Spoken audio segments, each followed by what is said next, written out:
Ош шаарындагы Тешикташ базары, азык-түлүк базары. Эртең менен эгерде бул жакка кире турган болсоңуздар, адамдын саны аябай көп. Алуучулар, сатуучулар, дыйкандар. Бул жакка кире турган болсоңуздар, мындай бир узагыраак убакыттын эсебин алып чыгышыңыздар керек. Анткени мындай пробканын эсебин алып.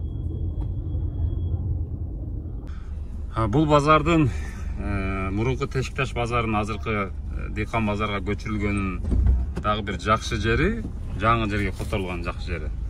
Мурда Тешикташтан бир буюм алсаңыз, арабага жүктөп, арабага 50 сом, 100 сом, 200 сомго чейин акча берип алып чыксаңыз, азыр 20 сом менен ушул жака базарга кирип хоттон каалаган риятыңызда машина менен жүрүп, кыдырып жүрүп, килограмм аласызбы, кап аласызбы, мынтип машина менен кыдырып жүрсөңүз болот. Сатуучулар үчүн атайын навестер курулуп, көлөкөлөнүп корголуп, шарттар түзүлүптүр, көрүп турасыздар. Номерлер коюлуптур ар бир сатуучунун орындуктарына. Кыскасы, жер жемиш, мөмө жемиш, дыйканчылыктар бардыгын тапсаңыздар болот. Алма, жүзүм, алмурут, кыскасы баарын тапсаңыздар болот. Тамактануучу жайлар сатуучулар үчүн, алуучулар үчүн биякта жүзүмдөр экен, көрүп турасыздар. Бардык шарттары бар. Эң башкысы кооз жерде жайгаштыр. Тоонун боорунда. Көрүп турганыңыздардай. Жолдор дагы кеңири коюлган, орындуктар дагы кеңири, Тешикташка окшоп тыгылыш эмес. Кач араба, пош араба деген сөздөр жок, ызычуу жок. Тынч, аларман деле көп, сатарман деле көп, көрүп турасыздар. Эң башкысы шаарга пробка кылбай, шаардын четине жылганы шаардыктар үчүн дагы, шаар үчүн дагы жакшы болду деп айтсак болот да. Мына базардын ичиндеги акыркы риятта ушул коон, дарбыз, картошка издегенди тапса болот да. Бул жерлердин үстү ачык, навес жок. Бул жерлерде негизинен дагы жүк унаалары, КАМАЗдар, фуралар, оптумщиктер турат деп айтсак болот. Мына капта картошкалар, балким дыйкандар өздөрү, балким перекупщиктер, алып сатарлар, мындайча айтканда. Негизи эле базардын мындайча айтканда шарты аябай жакшы түзүлүптүр. Төрүндө навестер бар экен, көрүп турасыздар. Бокс кылып бөлүп коюптур. Капуста дейбизби, эмне дейбиз, кыскасы издегендин бардыгы бар. Бул жак канча дедиңиз? Хот дагы бир чыгуучу жол экен. Бул жактан да чыгып кетсеңиздер болот. Ряттар бар. Баягы Тешикташта болсо, эң чекедеги катарда тамактануучу жайлар, ысык нан, самсы, кыскасы курсак тойгуза турган жерлер да бар экен. Картошкалар, жер жемиштер, дүң баада жана чекене баада, каалаган баада алсаңыздар болот. Азыр шакарап сезон, биякта элдер көп. Тыгын эмес, көрүп турасыздар, базар кеңири.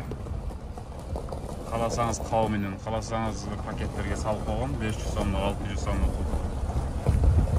Каласаңыз ушундайдан сатып алсаңыздар болот.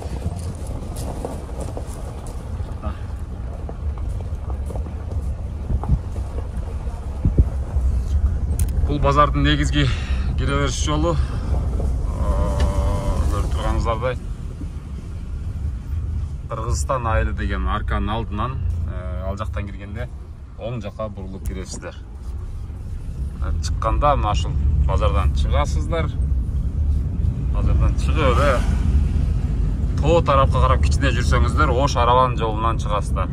Кеңеш айылы тарап, Уна базарга жетпей, ушул жолдон солго киресиздер.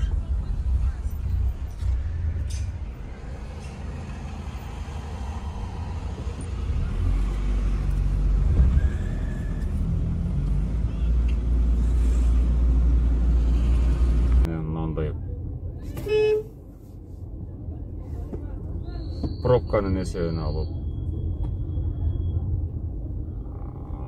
ушундай унаа тыгынында убактыңыздын көбүрөөк кетишин эсепке алуу менен киришиңиз керек да.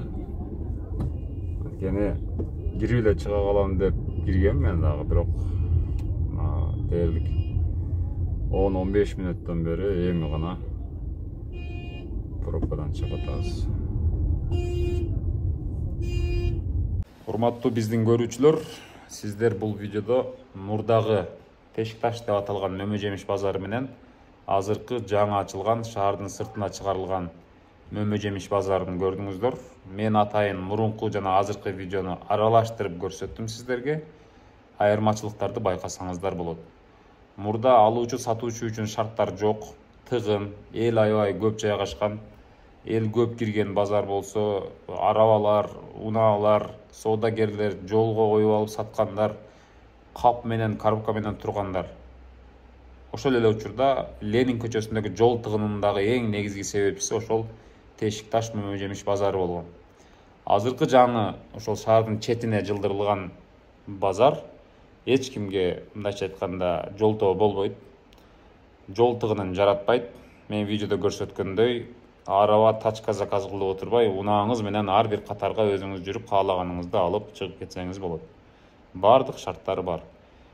Жеке менин оюм, демек, бардык чоң шаарлардагы мына ушундай мөмө жемиш базарларын, же болбосо башка эле кандай гана базардын түрү болбосун, ушул базарларды шаардын четине чыгаруу бул эң жакшы көрүнүш. Биринчиден жол тыгынын азайтат, экинчиден алуучулар жана сатуучулар үчүн, дыйкандар үчүн мындайча айтканда жакшы шарт түзүлөт. Өзүңүздөрдүн ой пикириңиздерди комментарийге калтырсаңыздар болот. Көрүшкөнчө аман туруңуздар.